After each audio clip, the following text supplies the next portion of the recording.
Chapter 9. First-time parents. Joey had me by a good 8 inches and 60 pounds. Every time he gave me a command or told me what to do, it was like he'd counted to 2 and attacked. Joey must have been very irritated with me because he literally slammed me into the carpet every 30 seconds for 10 minutes straight. He would start off by telling me how to block, then he'd come from another angle and knock me down. Me, being the stubborn ass that I was, just kept getting back up for more beating. I was tired, and my entire body was aching.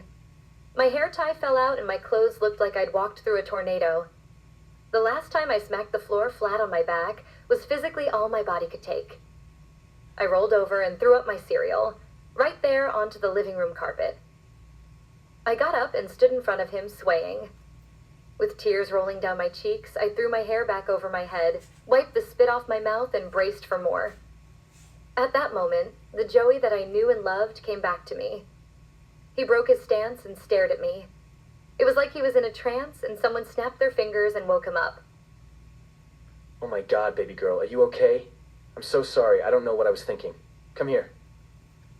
It was a good thing Joey was standing there to take me into his arms because I felt like I was going to faint. I sat down on the floor, next to my vomit, and felt a gush come out of my bottom half. It was the first time I actually considered the idea that I was pregnant. I had completely forgotten. Blood came running down the inside of my legs and soaked my pajama pants. Haley, you're bleeding. Joey said, in the most concerned voice I'd ever heard. I'm pregnant, was all I remember saying before I passed out. Once I regained consciousness, I could vaguely hear the sounds of beeping machines. I could also hear people talking around me, but I wasn't ready to open my eyes yet. I wished that everything had been just a nightmare. I hoped that Joey hadn't come home to find me at work, that I wasn't in a hospital, and that I definitely wasn't pregnant. Joey was in the room. I could feel him.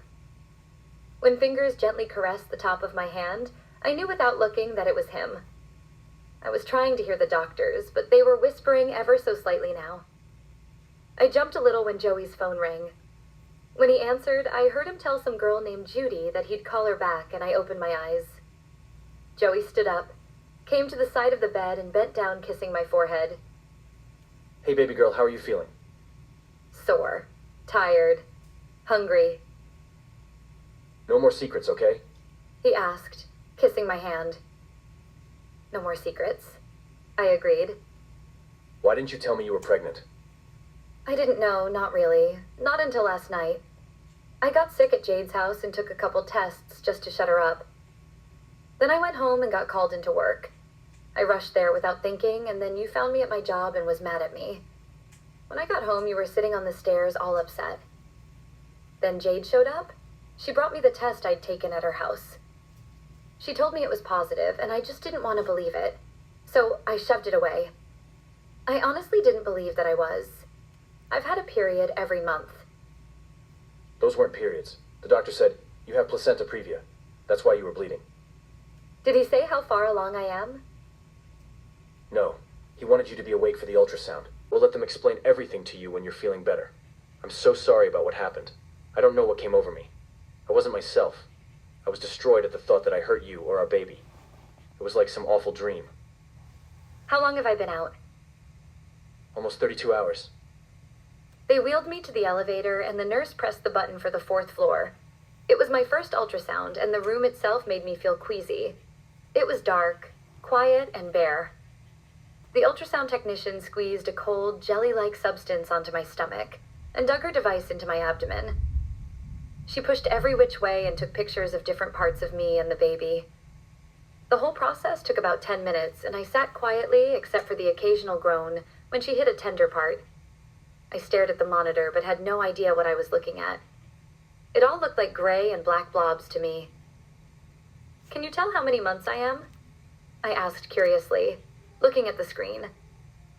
Looks to me like you're measuring between 16 and 17 weeks, but your doctor will go over the results with you. So 4 months-ish? That's insane. I didn't even know I was pregnant, I said, looking at Joey, who was seemingly hypnotized by the monitor.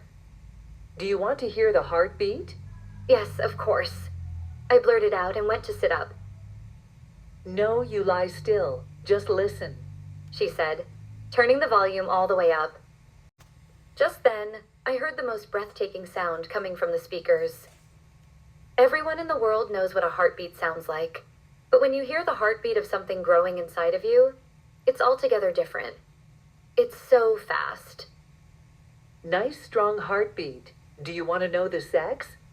Boy. Joey said in a fake cough. No way, this baby is tough. She's got to be a girl. It's kind of hard to tell this early, and the fetus is in the wrong position. But if I can, got it. It's a... No, wait, I yelled out. I'm sorry. Why don't we wait until it's born to find out? I asked, turning to look at Joey. Okay with me. I already know it's a boy. The doctors came into my room a couple hours later and explained that the baby's placenta was sitting on my uterus. One doctor recommended that I schedule a follow-up ultrasound to check on my so-called condition. They made sure to mention that I couldn't have sex for 7 days and that I couldn't do anything strenuous until after my next appointment. They also agreed to discharge me with the promise that I'd take it easy for the next couple weeks. I promise you that she will not be doing anything. Joey said, as he stood up to shake the doctor's hands. I secretly wished that Joey hadn't been in the room when they said that. I just knew that was his way of saying that I would not be able to work anymore. When we walked through our front door, Hannah was there sitting on the sofa, waiting. The television was off, but she was watching something on her phone. There was a bag of stuff sitting by the door, and she looked exhausted. I felt bad that I didn't even think of calling her while I was in the hospital. Long day, Hannah Banana? I asked in good spirits. Very funny. More like long days. 3, in fact. Ever since Joey called me from the emergency room, she said, holding back tears. I'm sorry, sister. I'm fine, really. You moving in? What's with the stuff? I thought I'd stay the night as long as it's all right with Joey. Why? I'm not dying. Hales, just chillax. I'm going to wait on you hand and foot for a few hours, like a doting sister. This could be fun, I said with a sly grin. It was nice to have Hannah there with us. At first, it was nice to have them both asking me if I needed anything every time I shifted, but after about 6 hours, it just got annoying. I couldn't even go to the bathroom without one, or both of them trying to tag along. I held my temper back, reassuring myself that it was only because they loved me. It was just like our first night in the apartment together. We played board games and had a wonderful time laughing and joking. We're hungry, I announced royally, rubbing my stomach. What would y'all like to eat? He asked, raising his right brow. Well, I could go for a salad, but I have a feeling the baby would prefer hot, greasy pizza. Yeah, me too, Hannah chimed in. Pizza it is then. Joey said, getting up to grab his phone. He had to go outside to order the pizza because our apartment didn't have very good cell service. He came back inside a few minutes later and sat down at the table so that we could finish up our game. Exactly 20 minutes later, he put on his shoes and left to go get our food. Joey was gone less than 5 minutes when I heard a pounding at the front door. He must have forgotten his wallet, I said to Hannah as I got up to go to the door. I unlocked the door and opened it, walking away without looking to see who it was. When I got back to my chair, I turned around and saw my mother standing in the doorway. I had far too many emotions to process, so I just stood there in shock for a moment. I was hurt, angry, happy, and something else, all at the same time. Come in, Mom, Hannah said from over my shoulder. Haley, is that okay with you? She asked, trying to make eye contact. Yeah, that's okay. Come in. She walked in slowly, shutting the door softly behind her. It took her 5 minutes to cross the 10 feet to the dining room table. She took her time examining every square inch of the living room. This is adequate, she said, in what I think was supposed to be her version of a compliment. Thanks, I said, turning back to Hannah, giving her a what the fuck face.